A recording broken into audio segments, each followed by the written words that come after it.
Hey y'all, welcome back to my channel, or if you are new here, my name is Brianna and I make health, beauty, and lifestyle videos for women like myself.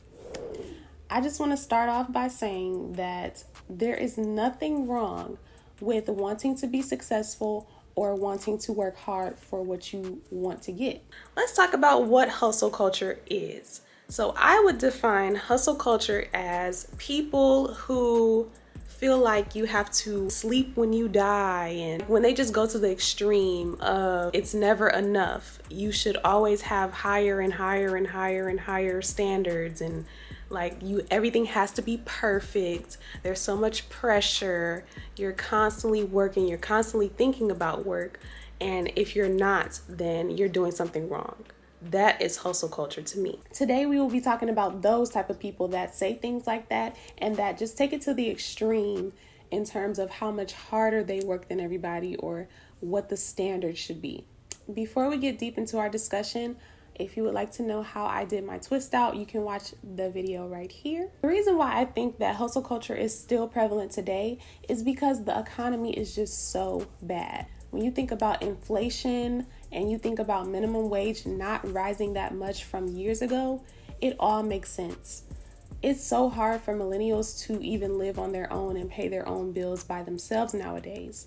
There are so many articles that have been written on this subject, but you will find that so many young people today have roommates or they still live with their parents because it's literally almost impossible to sustain your bills on your own. Hustle culture pretty much started with the industrial era and factory workers. If you didn't know, Henry Ford started the assembly line and he created the very first car, and he was the one that actually created the 40-hour work week, which is 9 to 5, Monday through Friday, now as we know it. This is where our parents and grandparents got the idea that you should simply work hard until you retire, and that's it. Another thing about Henry Ford is that he required each of his employees to be investigated by agents. These agents were a part of his sociological department. The sociological department was in charge of making sure their houses were tidy, making sure that the children were attending school regularly, and they even looked at their bank statements.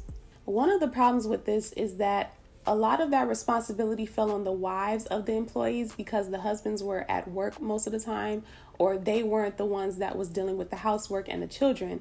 So that responsibility was on the wives. And also that caused employees to always be thinking about work. They have to constantly make sure that they are meeting the standards in order to keep their jobs.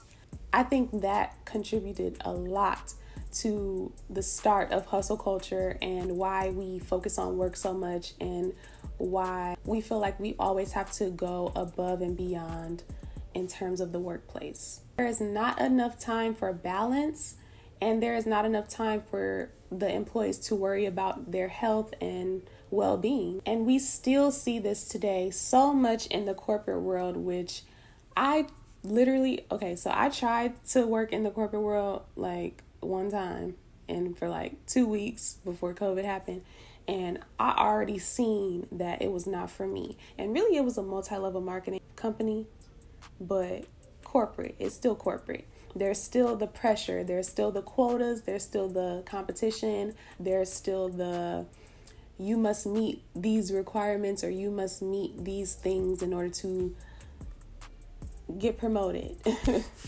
And it's never enough, because there can always be more. There's always more money to be made. There's always more people to sell to. There is always more and more and more. If you are somebody who listens to Abraham Hicks, Esther Hicks, Jerry Hicks, you will have heard that we as humans have not come here to just work and die.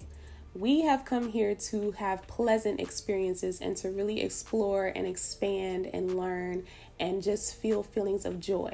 We are supposed to explore the things that we are passionate about and things that will also allow us to have fun. So honestly, if you have found or if you can find something that makes you money but also makes you happy and that you are passionate about, that is literally gold. The US and American culture literally makes people feel bad for not having a regular or a 9-to-5 job. If you don't know this about me, I also work in the film industry here in Detroit, and there are a lot of jobs, But at the same time, a lot of the jobs that we do get are not sustainable for our regular lives and our regular bills.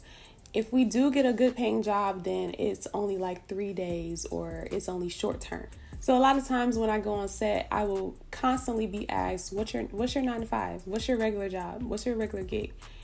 Because everybody has to still have their regular job while they're pursuing their passions. Well, not everybody, but most people, because I don't have no 9 to 5. I don't think that anybody should feel bad for not having a 9 to 5 or not wanting a 9 to 5, because I don't want to say I look down at 9 to 5s, but they have a negative undertone and overtone for me, because the idea of having a boss, it just don't sit right with me. I am so happy to see more people come into their senses and just doing what they love and finding ways to make money easily or online or in other ways that will allow them to focus on themselves more, because we really need more of that, and we really need more happy people in this world. Adding to that, when you have so much pressure and anxiety from working in the corporate world, those feelings get built up. Either something bad will happen to you and your health, or you will project that onto other people in the world.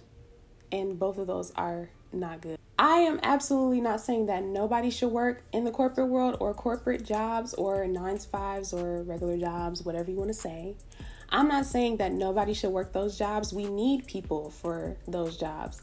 But I do also feel like there should be some type of change in the systems. People should not be treated as robots or machines. They should have access to maternity leave that is reasonable, and insurance and paid vacation days and higher pay, and just basic human things that will allow people to work better when you really think about it. Because if people feel better, they're going to work better, they're going to perform better.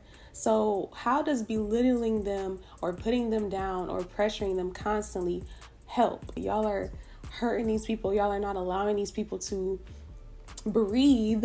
15-minute breaks, that is just crazy. So all I'm saying is that the corporate world needs to be more realistic to human needs, basic human needs. And until then, less and less people are going to be looking for 9 to 5 jobs and working 9 to 5 jobs. Because if you can tell, a lot of people have quit their jobs and a lot of people are resigning from their jobs. Aside from the whole panorama situation, people are just tired of being treated not fairly, unfairly. Of course, if you would like to add to this discussion, you can leave your comments down below. Don't forget to like this video and subscribe to my channel for more content like this. Thank y'all so much for watching, and I hope you learned something, or I hope you got a different perspective. Or if you agree with me, I hope that you enjoyed somebody feeling the same way as you. I don't know. Yes. So thank y'all so much for watching, and I will see y'all in the next video.